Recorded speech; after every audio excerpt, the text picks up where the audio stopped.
రండి పరిశుద్ధ గ్రంథం బైబిల్లో అండి ప్రసంగి గ్రంథము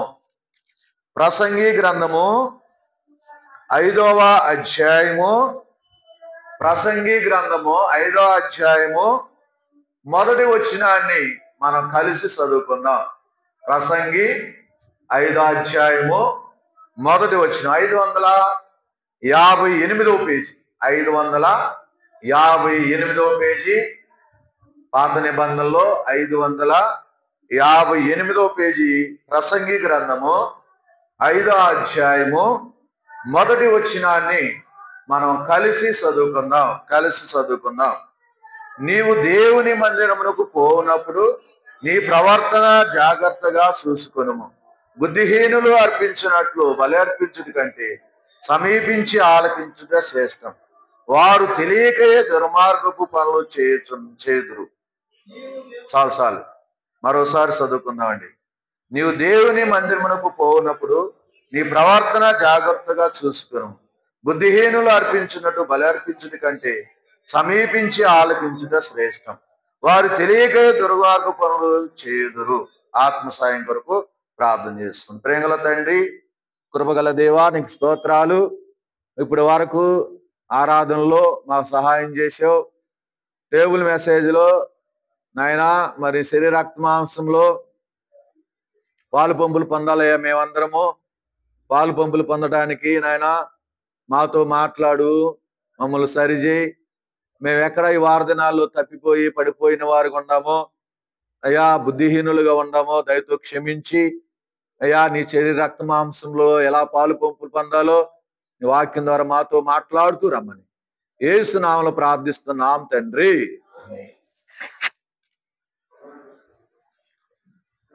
ప్రసంగి గ్రంథము 5వ అధ్యాయము 8వ వచనము ఏమని రాయబడుతూ వచ్చింది ఇక్కడ? నువ్వు దేవుని మందిరమునకు పోనప్పుడు నీ ప్రవర్తన, అది అంతవరకే. నువ్వు దేవుని మందిరమునకు పోనప్పుడు నీ ప్రవర్తన జాగ్రత్తగా చూసుకొనుము అంటే ఏం చేయాలమ్మా? చూసుకోవాలి. అంటే నేను దేవుని మందిరానికి వెళ్ళాను కదా, నేను ఎట్లా ఉన్నానో నా మట్టుకు నేను చూసుకోవాలి. సేవకులమైనా మేము నా మట్టుకు నేను కూడా ఎట్లా ఉన్నాను అనేది చూసుకోవాలి. ఎప్పటి నుంచి? ప్రారంభం నుండి ముగింపు వరకు. అంతేనా? ప్రారంభం నుండి ముగింపు వరకు దేవుని మందిరానికి వెళ్ళినప్పుడు మనం ఎట్లా ఉండామా? కొంతమంది ఫోన్ కాల్స్ వస్తాయి, జాగ్రత్తగా ఉండవా? కొంతమంది పదే లేచి వెళ్తా ఉంటారు, అది జాగ్రత్త. కొంతమంది అనాలోచనగా ఉంటారు, అది జాగ్రత్త. కాదు. ఇక్కడ ఏం రాయబడుతూ వచ్చిందండి? నువ్వు దేవుని మందిరమునకు పోనప్పుడు నీ ప్రవర్తన అదే. అంటే నేను ఎట్లా ఉన్నానా? నేను దేవుని మందిరానికి వెళ్ళాను కదా, నేను ఎట్లా ఉన్నాను? ఆరాధించే సమయంలో ఎట్లా ఉన్నాను? వాక్యం ధ్యానించే సమయంలో ఎట్లా ఉన్నాను? ప్రార్థించే సమయంలో ఎట్లా ఉన్నాను అనేది నా మట్టుకు నేను, నీ మట్టుకు నీవు చూసుకోవాలి. ఎవరి మట్టుకు వాళ్ళు చూసుకుంటే వారు జాగ్రత్త పడతారు. అంతేనా? జాగ్రత్త పడతారు.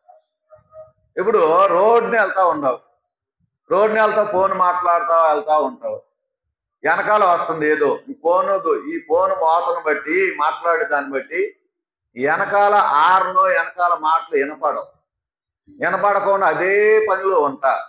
అదే పనిలో ఉంటే రోడ్డు మీద వెళ్తా ఉన్నప్పుడు ఈ జాగ్రత్త అనేది లేకోకుండా నడుచుకుంటా వెళ్తా ఉంటే ఏం జరిగిద్దండి? ఏదో ప్రమాదం జరిగింది. అంటే ఎందుకు చెబుతున్నాడు జాగ్రత్త అని చెబుతున్నాడంటే, అయ్యా నేను వచ్చే సమయం రాబోతుంది, ఎప్పుడు వస్తానో తెలియదు, కనుక మీరు ఎలా ఉండాలంటే జాగ్రత్తగా ఉండండి. మందిరానికి వెళ్తున్నారు, వెళ్ళేవాళ్ళు జాగ్రత్తగా ఉండాలి. దేవుని మందిరానికి పోయినప్పుడు నా ప్రవర్తన ఎలాగుంది? ఎవరితో ముచ్చటిస్తున్నానా? ఎవరితో మాట్లాడుతున్నానా? లేకపోతే అనాలోచనగా ఉన్నానా? లేకపోతే బైబిల్ చూడకుండా ఉన్నానా? బైబిల్ చదవకుండా ఉన్నానా? మరి ఎట్లాగూ నిద్రపోకుండా ఉన్నానా? ఎట్లా ఉన్నాను అనేది జాగ్రత్తగా చూసుకోవాలి. మొబైల్ విషయంలో కూడా జాగ్రత్తగా ఉండాలి, మాటల విషయంలో కూడా జాగ్రత్తగా ఉండాలి, నిద్ర విషయంలో కూడా వాక్యం వినకపోతే ఇత్తిన వాక్యము ఎత్తబడిన ఇత్తనము ఏమో చేయబడిందండి, పక్షులు ఎత్తుకుపోని అంట. అంటే నీలో పక్షులు ఎత్తుకుపోతే వాక్యం నీలో ఉండదు. కనుక నిద్రపోయే వాళ్ళకు కూడా ఒకటే చెబుతున్నా, నీలో నీకు వస్తుంది, దగ్గరికి వస్తుంది వాక్యం. అంటే ఆ ఇత్తనం దగ్గరికి వస్తుంది, వాక్యం అనే ఇత్తనము పడింది నీలో, అది పక్షులు ఎత్తుకెళ్ళకోకుండా జాగ్రత్తగా చూసుకోవాలి. కనుక నా మట్టుకు నేను, నీ మట్టుకు నేను అనాలోచనగా ఉండక, బుద్ధిహీనులుగా ఉండక ఏం చేయాలమ్మా? అక్కడ రాయబడుతూ వచ్చిన మాట ఏంటంటే, సమీపించి ఆలకించుట శ్రేష్టము. సమీపించి ఆలకించాలి, అదే శ్రేష్టం అంట. ఆలకించడం అంటే చెప్పే వాక్యాన్ని ఆలకించడం మంచిది. కనుక ఇప్పుడు నీ జాగ్రత్త కలిగి ఉంటే, అంటే ఈ జాగ్రత్త ఎలా వచ్చింది? నీ ప్రవర్తన విషయంలో జాగ్రత్తగా చూసుకోవాలి. అందుకని ఈ ప్రవర్తన విషయంలో ఎలాగుంటే ఈ జాగ్రత్త కలిగిన వారు ఉంటాము. రండి పరిశుద్ధ గ్రంథం బైబిల్లో ఉండి 2వ పేతురు రాసిన పత్రిక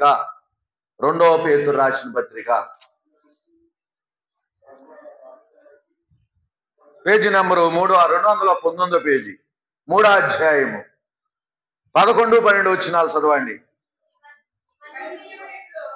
ఇవన్నీ ఇట్లో లయమైపోయినవి గనుక ఆకాశములు రగులుకుని లయమైపోనట్టు పంచభూతములు మహావేంద్రముతో కరిగిపోనట్టు దేవుని దినపు రాకడ కొరకు కనిపెట్టుచు దానిని ఆశతో ప్రేక్షించుచు మీరు పరిశుద్ధమైన ప్రవర్తనతోనూ భక్తితోనూ ఎంతో జాగ్రత్త గలవారే ఉండవలెను. అమ్మ, ఇక్కడ రాయబడుతూ వచ్చిన మాట ఏంటంటే ఎప్పుడైతే ప్రభు రాకడ సమయంలో, ఆ ప్రభు దినపు రాకడ సమయం అవుతుందంట, దాని కొరకు ఏం చేయాలమ్మా? కనిపెట్టచ్చు. ఏముంది? ఆశతో అపేక్షించచ్చు అంట. మీరు పరిశుద్ధమైన ప్రవర్తనతోనూ భక్తితోనూ ఎంతో అది ఏమంటున్నామ్మా? నువ్వు నేను ఏ టైంలో ఎప్పుడు ఎలా ఉండాలో, పరిశుద్ధమైన ప్రవర్తన, రెండోది భక్తి. ఈ రెండుటిని ఏం చేయాలమ్మా అంటే ఏం చేయాలి? జాగ్రత్తగా కాపాడుకోవాలి. జాగ్రత్త. ఎందుకు జాగ్రత్త చెబుతున్నా అంటే భక్తులే చెబుతాడు జాగ్రత్త.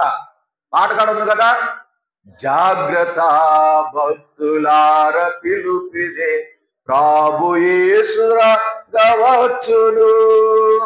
జాగ్రత్త భక్తులార పిలుపిదే ప్రభు యేసు వేగవచ్చు.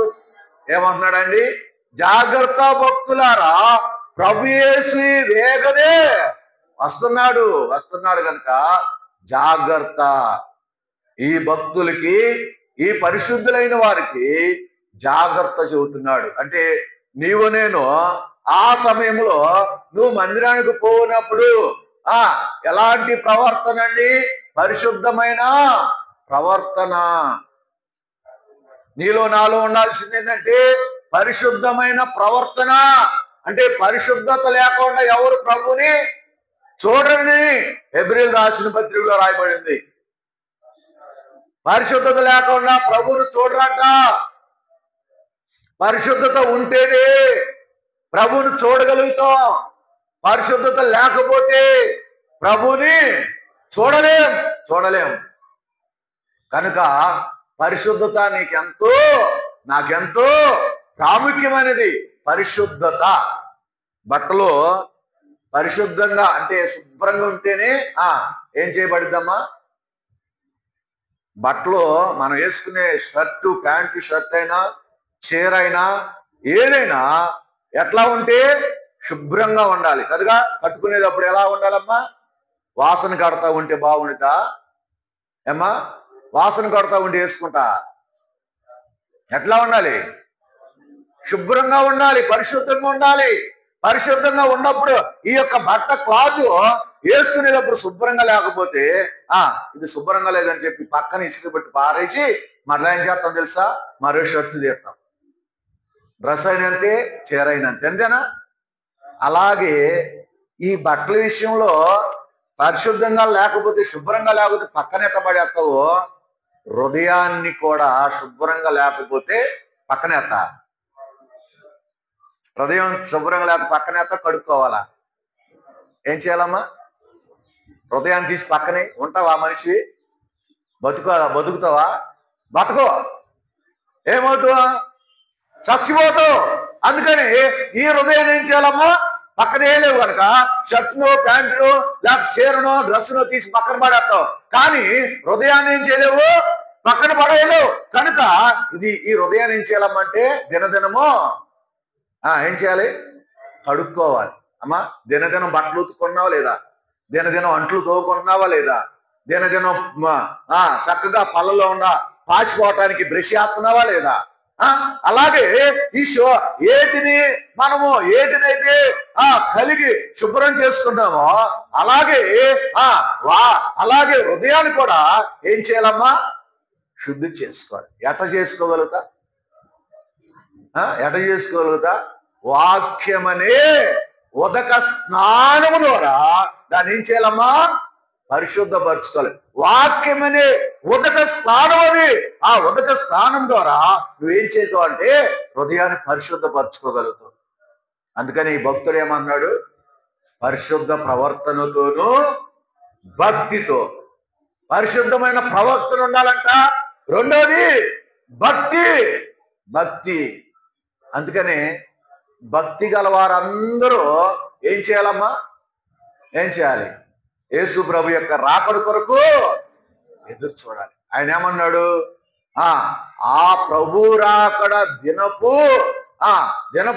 కొరకు అంట, దాని కొరకు కనిపెట్టచ్చు ఆశతో నపేక్షించు వారికి నపేక్షించచ్చు. అంటే ఆశతో ఏం చేయాలమ్మా? ఆశతో ఏం చేయాలి? అపేక్ష అంటే ఎదురు చూడాలి. ఎవరు చూడగలుగుతారయ్యా అంటే ఎవరు చూడగలుగుతారమ్మా? అందరూ చూడగలుగుతారా? అందరూ చూడలేరు. పరిశుద్ధమైన ప్రవర్తన కలిగిన వారు, భక్తి కలిగిన వారు చూడగలుగుతారు.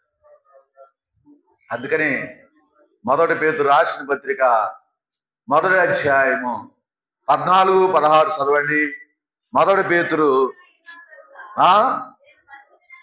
నేను పరిశుద్ధుడైన ఉన్నాను కనుక మీరును పరిశుద్ధులై ఉండడని రాయబడి ఉన్నది.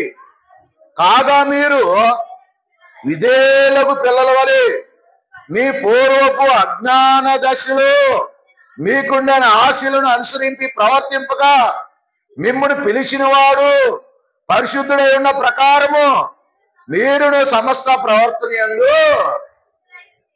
ఇప్పుడు మనం పరిశుద్ధులై ఉన్నప్పుడంట మనం పూర్వపు అజ్ఞాన దశ ఉండిదంట. అజ్ఞానపు దశ అంట.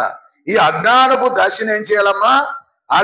మీ పూర్వపు అజ్ఞాన దశలో మీకుండిన ఆశలు అనుసరించి ప్రవర్తింపగా ఏం చేయకూడదండి? వాటిని అనుసరించి ప్రవర్తించకూడదంట. నువ్వు పరిశుద్ధంగా, నేను పరిశుద్ధంగా ఉన్నప్పుడంట మనకుండిన పూర్వపు అజ్ఞాన దశలో ఉన్నప్పుడు మనకి ఎన్నో ఆశలు ఉన్నాయంట. ఆశలు ఏం చేయాలమ్మా? అనుసరించి నడవాలా? నడుచుకోవాలా? వద్దా?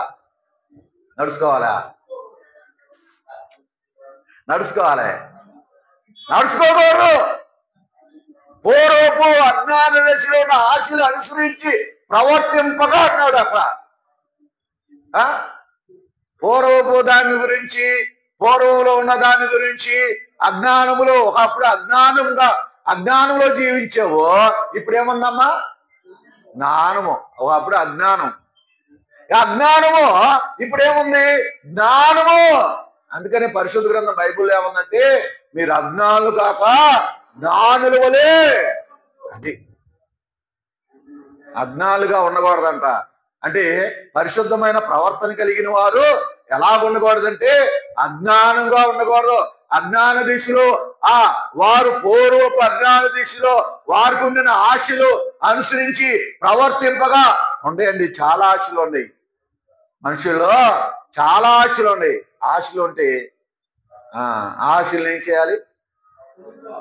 ఏం చేయాలమ్మా? చంపుకోవాలి. లోకం అంటే చాలా మనకి ఆశలు చూపించిందంట. ఆశ చూపించిందంట. ఆశ చూపించినప్పుడు మనం ఏం చేయాలి? చంపుకోవాలి. కొన్నిటిని చంపుకోవాలి. లోకం అనేది కొన్నిటిని ఆశ చూపించినప్పుడు వాటిలో ఏదైతే మనల్ని పడవేయాలని, ఆత్మీయ జీవితాన్ని నష్టపరచాలని చూస్తుందో వాటిని ఏం చేయాలమ్మా? చంపుకోవాలి. ఏం చేయాలమ్మా? కొన్నిటిని చంపుకోవాలి. అమ్మా, అన్ని ఆశలు ఉంటాయి, కోరికలు అన్నీ ఉంటాయి. ఇప్పుడు రోడ్ని వెళ్తా ఉంటాం, పెద్ద సినిమా వాల్ పోస్టర్ తగిలింది, ఏం చేస్తాం? అబ్బా, ఈ వాల్ పోస్టర్ హీరో భలే ఉన్నాడయ్యా, ఉన్నాయి చూసే, కానీ దాన్ని ఏం చేయకూడదు? ఆశించకూడదు. అది ఆశించే ఏమనిపించింది? మా శరీరం ఎల్లు ఎల్లు ఎల్లు అనిది. వెళ్తామా? ఆ ఆశలను చంపుకోవాలి. కొన్ని ఆశలు ఉంటాయి, ఆ ఆశలను లోక సంబంధమైన ఆశలు ఉంటాయి. వాటిని చంపుకొని దేవుడు పరిశుద్ధుడే ఉన్నట్లు మీరును పరిశుద్ధులై ఉండాలంట. ఈ పరిశుద్ధులైన వారంట దేవునికి విధేయులైన పిల్లల వలె. ఎట్లా ఉండాలండి? విధేయులైన పిల్లలు. ఈ పరిశుద్ధులు ఎవరో తెలుసా? దేవునికి విధేయులైన పిల్లలు. దేవుడు అంటాడు, అయ్యా నువ్వు అటు వెళ్ళొద్దురా అంటే, అయ్యా నువ్వు అది చూడొద్దా అంటే, అయ్యా నువ్వు ఇది చేయకూడదంటే, ప్రభువా నీ చిత్తం ప్రకారము నువ్వు చెప్పినట్టే వింటానయ్యా అన్న వాళ్ళు ఎవరయ్యా అంటే విధేయులు. ఎవరండి? విధేయులు. ప్రభువా నువ్వు చెప్పినట్టే వింటా, నువ్వు చెప్పినట్లే చేస్తా అని అన్నవాళ్ళు ఎవరయ్యా అంటే విధేయులు. ఆ విధేయులైన పిల్లలంట నేను ఎట్లా ఉన్నాను మీరు కూడా అట్లాగే ఉండాలి. నేను ఎట్లా ఉన్నాను? దేవుడు ఏమన్నాడు? నేను ఎట్లా ఉన్నాను అన్నాడు. మీరేం చెబుతారు చెప్పండి? నేను ఎట్లా ఉన్నానని దేవుడు అడుగుతాడు మిమ్మల్ని. నువ్వేం చెబుతా? నువ్వు పరిశుద్ధుడు అయ్యా అంటావు. అప్పుడు దేవుడు ఏమంటాడు? నువ్వు కూడా నాకులాగా ఉండాలి. అంతేనా? నాకులాగా ఉంటున్నామా? ఎన్నిసార్లు మనం చెప్పినా ఈ పరిశుద్ధమైనది తీసుకెళ్ళి ఎక్కడేస్తున్నామండి? ఎక్కడేస్తున్నాం? యాకోబు రాసిన పత్రికలో ఏముంది? యాకోబు రాసిన పత్రికలో ఒక మాట ఉంది. ఏమంది అండి? పరిశుద్ధమైనది తీసుకెళ్ళి ఎక్కడేస్తున్నామండి? యాకోబు రాసిన పత్రికలోనా? చూడండి, ఎక్కడో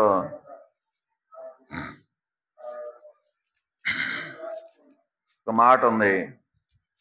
ఎక్కడంటే ఆ మాట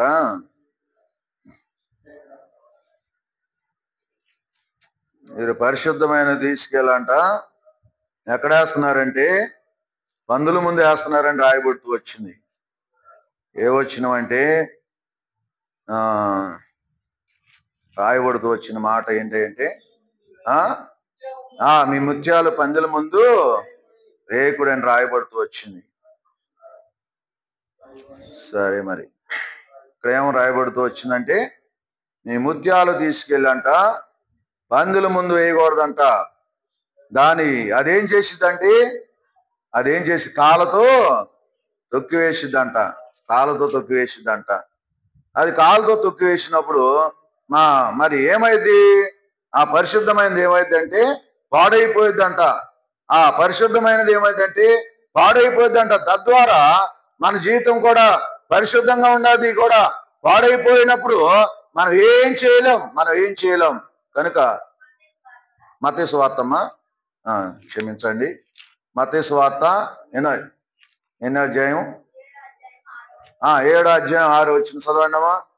7:6 పరిశుద్ధమైనది కుక్కలకు పెట్టకుడి, మీ ముత్యములను పందులు ఎదుట వేకుడి, వేసిన అవి ఒకవేళ వాడిని కాళ్ళతో త్రొక్కి మీ మీద పడి మిమ్మను చీల్చివేను. ప్రియులారా, పరిశుద్ధమైనదంట తీసుకెళ్ళి ఎక్కడ పెట్టకూడదండి?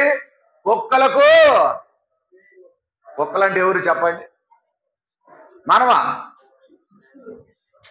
ఇప్పుడు కుక్కల పరిశుద్ధం. ఇప్పుడు మనం వయసు రక్తంలో కడగబడిన వారందరూ ఎవరు? పరిశుద్ధులే. ఇప్పుడు కుక్కలు ఎవరో మీరు చెప్పాలి. అన్ని జనులు లోకంలో ఉండేవారు. అక్కడ ఏమన్నాడు? కుక్కలకు పెట్టకూడే అన్నాడు. అంటే కుక్కల ముందు వేయకూడదంట. మనము దేవుని నమ్మిన బిడ్డలు ఎప్పుడైనా ఒక దినం వచ్చింది, వారు ఎప్పటికైనా సరే వారు పరిశుద్ధులే. అమ్మా, సాగబోయే సమయానికైనా సరే వారి జీవితం మార్చబడింది. ఒకవేళ ఇప్పుడు ఏమన్నా కొంచెం అవకతవకలుగా ఉండొచ్చేమో, కానీ సాగబోయే సమయమనికైనా వాడు ఎలా ఉంటాడంటే పరిశుద్ధంగా మార్చబడతాడు. ఎప్పుడైనా గుర్తుపెట్టుకోండి. వీడి జీవితం ఎట్లాగా ఉండిద్దేమో అనుకుంటారేమో. కాదు. వారు చచ్చిపోయే సమయానికైనా సరే, స్త్రీ అయినా పురుషుడైనా చచ్చిపోయే సమయానికైనా సరే, వాడు పడకలు వేసి అయినా సరే, దేవుడు ఏం చేస్తాడమ్మా? పరిశుద్ధంగా తన జీవితాన్ని పరిశుద్ధంగా మార్చివేస్తాడు. కొంతమంది రక్షించబడతారు, జీవితం ఎట్లాగే ఉండిపోతేమో నరకానికి వెళ్ళిపోతేమో అనుకుంటావు. చివరి దశకు వచ్చేసరికి నిన్ను మార్చేస్తాడు, నిన్ను పోలికి మార్చేస్తాడు, నీ రూపాన్ని మార్చేస్తాడు, నీ యొక్క ప్రవర్తన కూడా మార్చేస్తాడు. కనుక నువ్వెవరికి పెట్టకూడదంటే కుక్కలకు పెట్టమాక. పందులకు ముందు వేయొద్దు, కుక్కల ముందు వేయొద్దు. అది పాడు చేస్తాయి. నీ ప్రవర్తన, నీ పరిశుద్ధతను పాడు చేస్తాయి, నీ భక్తిని పాడు చేస్తాయి. వెళ్ళి వాటి ముందు వేసావనుకో, ఇప్పుడు దాకా పరిశుద్ధంగా పరిశుద్ధమైన ఆరాధన చేసావు, పరిశుద్ధ దేవుడిని గణపరిచావు. ఇప్పుడు బయటికి వెళ్ళంగానే ఎవరో నీతో మాట్లాడతాడు, ఎవరో నీతో ఏదో ఒక మాట టక్కమని ఏదన్నా వదిలితే ఇప్పుడు నీవేం చేస్తా? ఇప్పుడు దాకా ఆరాధించి ప్రార్థన చేసి అన్ని చేసి డైలాగులు వదిలేస్తావు. ఏం డైలాగు? ఒక్క మాట అటు నుంచి వచ్చిందంటే నీ దగ్గర నుంచి 4 మాటలు వెళ్ళిపోతాయి. ఇప్పుడు అది ఎట్లా? అదేనండి పరిశుద్ధమైనది కుక్కలకు పెడతామంటే అది. నీ పరిశుద్ధమైన జీవితాన్ని, పరిశుద్ధమైన ప్రవర్తనని తీసుకెళ్ళి వాటి ముందెత్తి తొక్కేసేస్తాయి. ఎందుకు పనికిరాదు. అందుకని వాటి ముందు నువ్వేం చేయకూడదమ్మా? పెట్టకూడదు. జాగ్రత్త కలిగి ఉంటేనే నువ్వు జీవించగలదు. అందుకని మొదటి సమయాలు 3వ అధ్యాయము, అందుకని తన పరిశుద్ధమైన ప్రవర్తన కలిగి జీవించిన వాడు ఉన్నాడు కనుక, తను జాగ్రత్త కలిగి ఉన్నాడు కనుక ఎక్కడున్నాడు ఈయన? అందుకని 3వ అధ్యాయం 3వ వచనం, మొదటి సమయాలు 3:3, దీపము ఆరిపోక మునుపు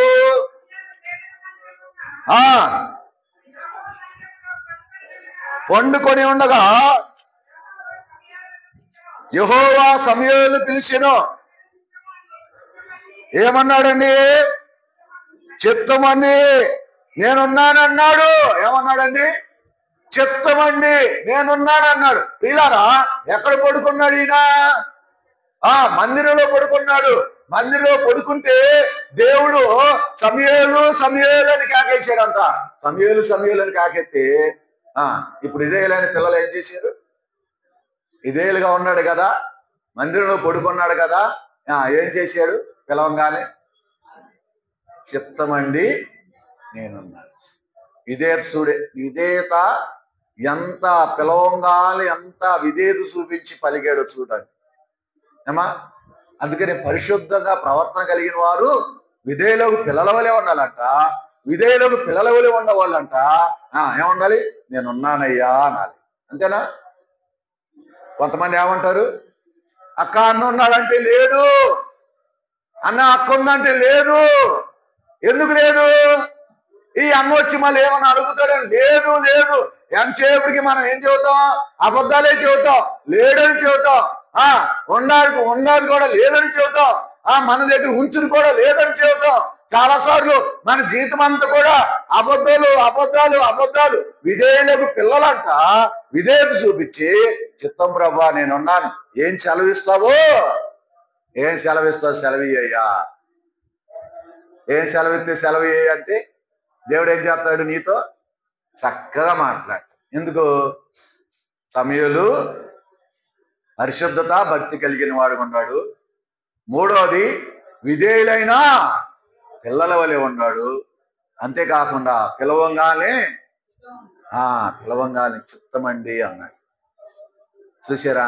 చిత్తం, నువ్వేం చెబుతావు అది నేను ఇంటాకి రెడీ, నువ్వేం చెబుతావు అది ఇంటాకి రెడీ. మనమైతే ఏమంటాం, సేవకుడు ఏదన్నా అన్నా ఇది చెయ్యి, అక్క ఇది చెయ్యంటే ఇప్పుడు నేను రెడీగా లేను, నాకు పని ఉంది, నాకు అది ఉంది, ఇది ఉంది అని చెబుతాం. కానీ సమూయేలు అట్లా అన్నాడా? అనలా. అదేనండి విధేయత కలిగిన పిల్లలే. విధేయులకు పిల్లలంట పరిశుద్ధంగా ఉంటారంట, వారు చెప్పింది వింటారంట, వారి భక్తి ఎలా ఉండదో తెలుసా? అమోఘమంట. అట్లాంటి భక్తి కలిగిన వారు ఉంటారు. ఇంకేముంది? పరిశుద్ధ గ్రంథం బైబిల్లో రాయబడుతూ వచ్చిన మాట ఏంటంటే 2వ దినవృత్తాంతాల గ్రంథం 16వ అధ్యాయం 6వ అధ్యాయం 16 వచ్చిన 2వ దినవృత్తాంతాలు 6వ అధ్యాయము 16 వచ్చిన చదవండి.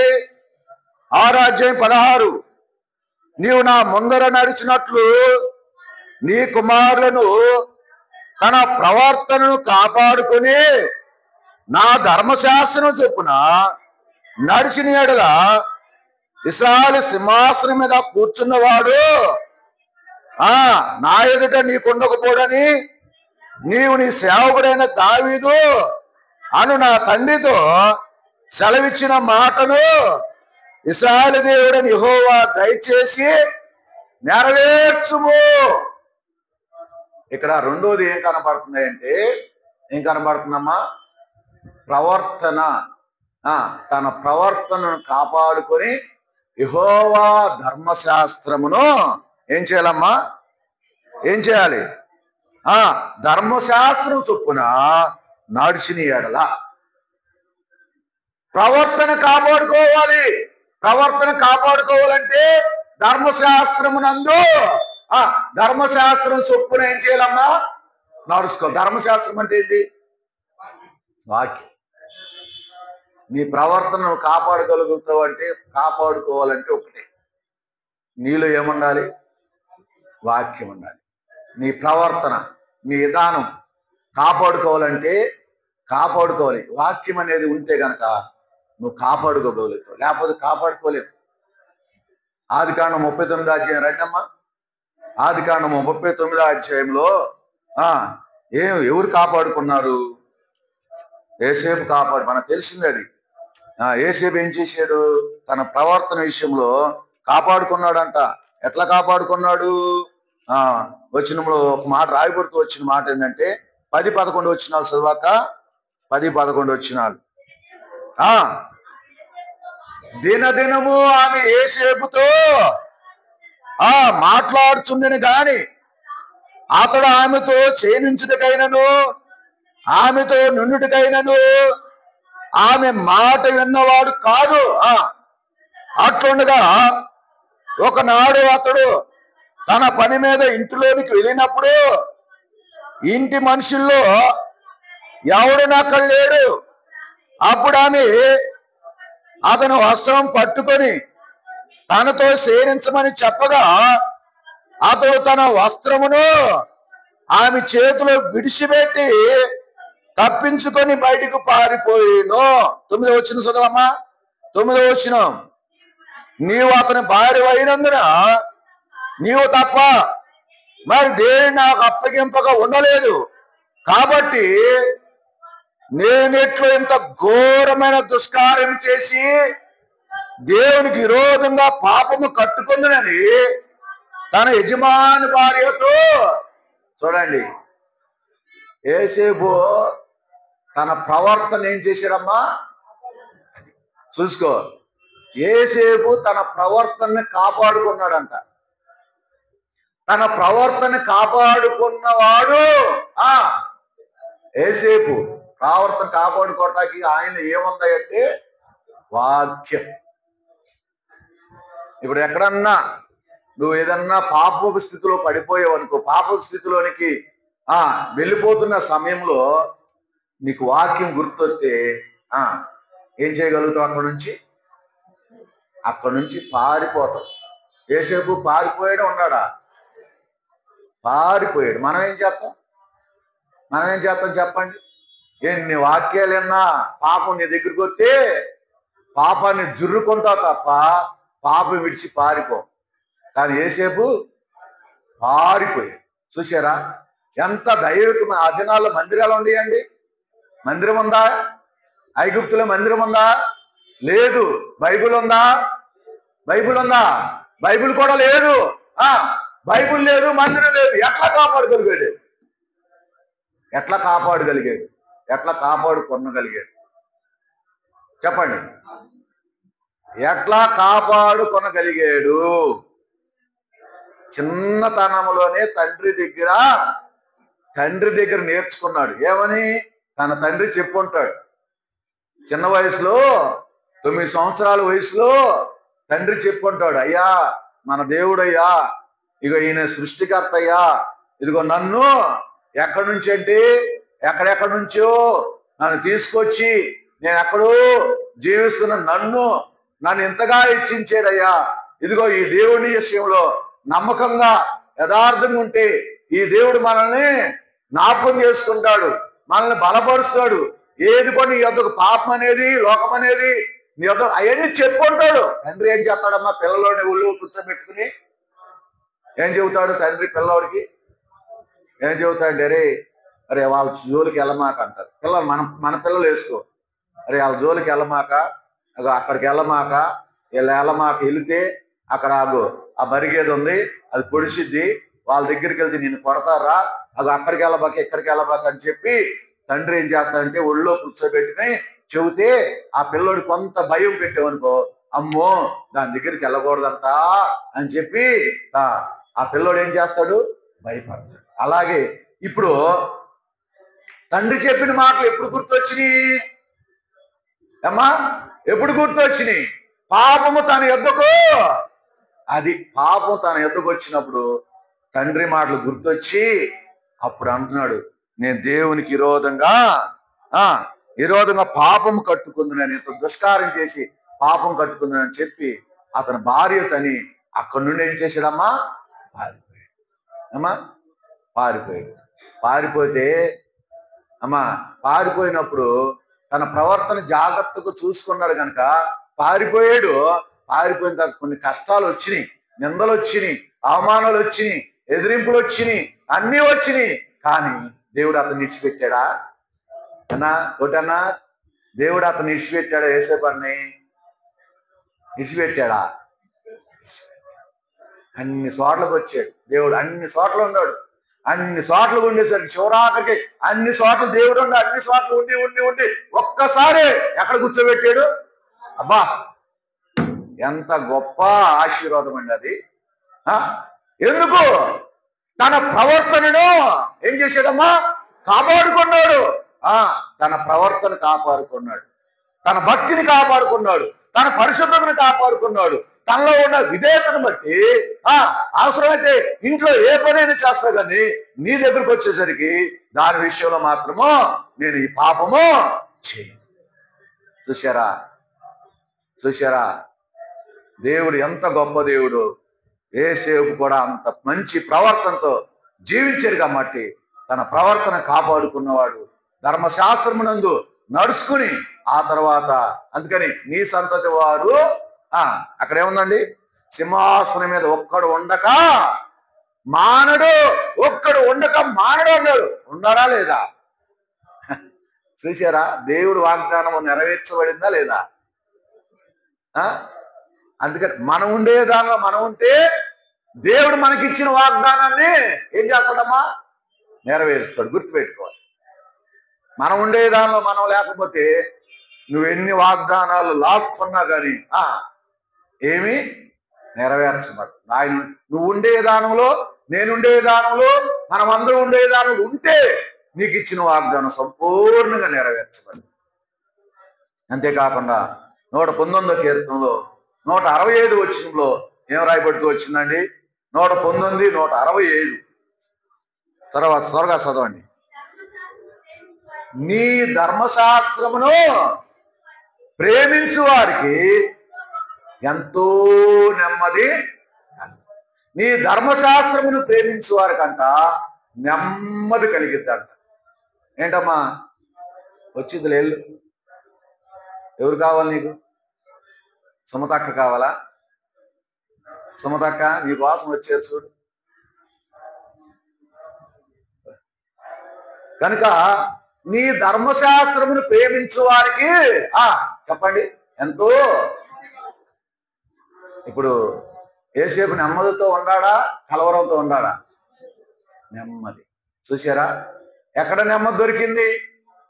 ఐగుప్తులో సింహాసనం దొరికినప్పుడు ఏం దొరికింది? నెమ్మది. అంతకుముందు నెమ్మది లేదు, నెమ్మది లేదు. ఇప్పుడు నెమ్మది కావాలంటే నీలో ఏముండాలమ్మా? వాక్యం ఉండాలి. వాక్యం ఉంటే నువ్వు కాపాడగలుగుతావు. నువ్వు కాపాడగలుగుతావు. రెండోది నీకు నెమ్మది. ఇది రెండోది. ఒకటి పరిశుద్ధమైన ప్రవర్తనగా భక్తిని ఏం చేయాలమ్మా?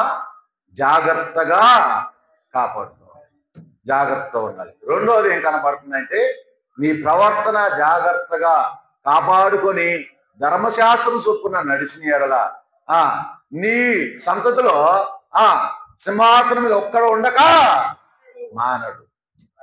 మూడవదిగా చూస్తే రాయబడుతూ వచ్చిన మాట కీర్తన గ్రంథం 84వ అధ్యాయం.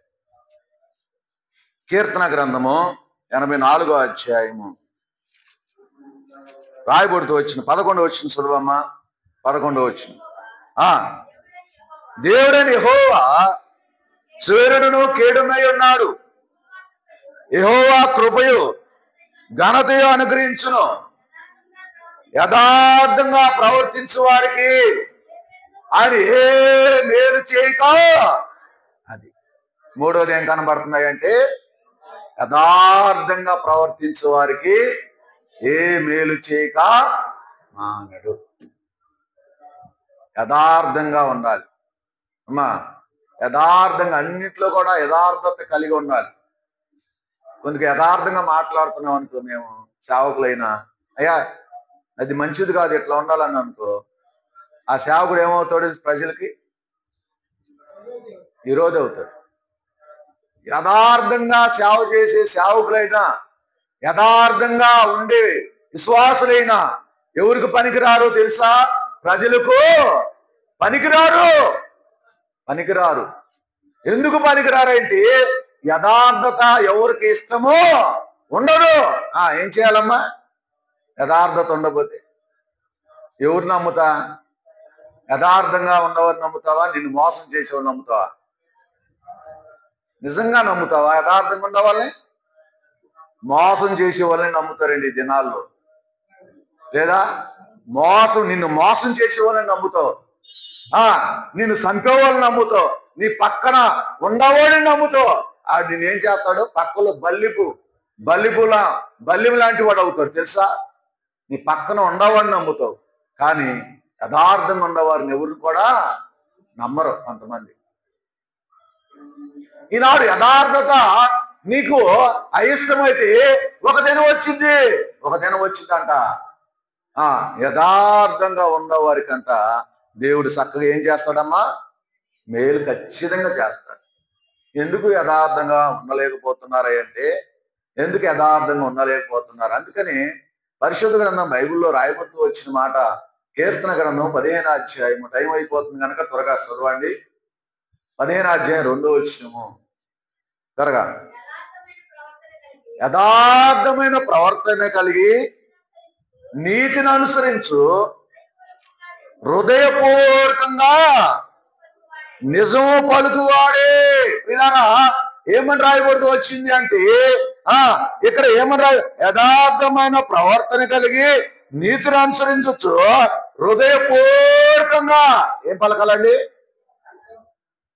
హృదయపూర్వకంగా ఏం పలకాలండి? నిజం పలకాలి.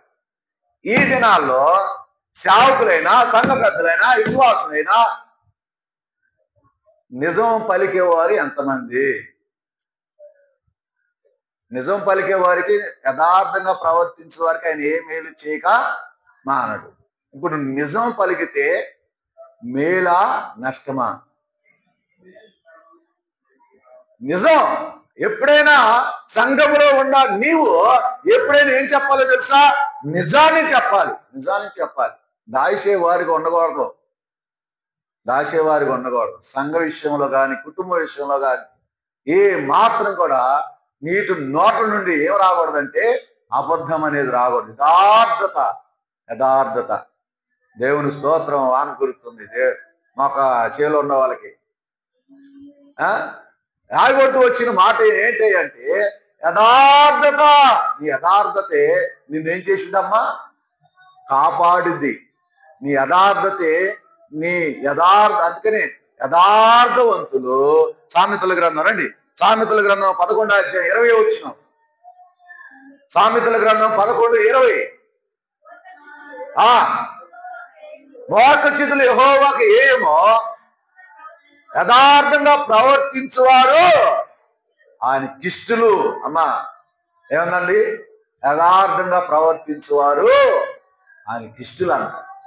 మరి ఎట్లా ఉంటా ఏమా? ఎట్లా ఉంటా? 3 విషయాలు నేను చెప్పా. ఎలాగుండాలి? నువ్వు దేవుని మందిరానికి పోయినప్పుడు నీ ప్రవర్తన జాగ్రత్తగా చూసుకోమని చెబుతూ వచ్చింది. నీ ప్రవర్తన ఎలాగుండాలి? పట్టుమాడది పరిశుద్ధంగాను భక్తిగా నీ ప్రవర్తన అంటారు. రెండోది, నీ ప్రవర్తన కాపాడుకొని ఇటు చూడండి. వానొత్తే వాన కురవని. ఇంటికాడ ఏమైపోతుందో ఆలోచించమాక. వాన కురితే చాలా మంచిది. ఇంటికాడ బట్టలు తడిచిపోయిన బాధ లేదు. వాన కురవాలి. వాన కురితే రైతులకి, చేలేసుకున్న వాళ్ళకి మంచిది. కూర్చోండి అమ్మా, కూర్చోండి. వాన కురితే ఎక్కడికి వెళ్ళలేవు, తడుచుకుంటూ వెళ్ళటమే. వాన అనగానే వెళ్ళిపోతుంది ఆ పిల్ల. మన జీవితంలో ఏం చేయాలంటే పరిశుద్ధమైన ప్రవర్తన, భక్తి, విధేయత. రెండవది, ధర్మశాస్త్రం చొప్పున నడుచుకుంటూ నిన్ను నువ్వు కాపాడుకుంటూ ఉండాలి. మూడవది ఏందమ్మా? యథార్థమైన జీవితం కలిగి ఉండాలి. యథార్థమైన జీవితం కలిగి ఉండాలి. ఈ 3 గనక కలిగి ఉంటే దేవుడు నిన్ను ఏం చేస్తాడమ్మా?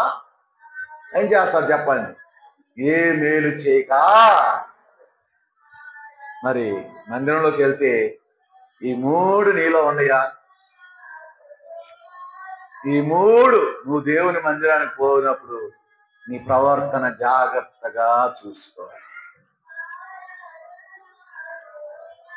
మందిరానికి వెళ్ళినప్పుడు ఎట్లా అనాలోచనగా ఉండకూడదు. వాక్యము ఈనాడు ఈ యెరూషలేము శ్వాసంలో వాక్యము బుర్రకి ఎక్కట్లా. ఏది ఎందుకు ఎక్కట్లేదో తెలుసా?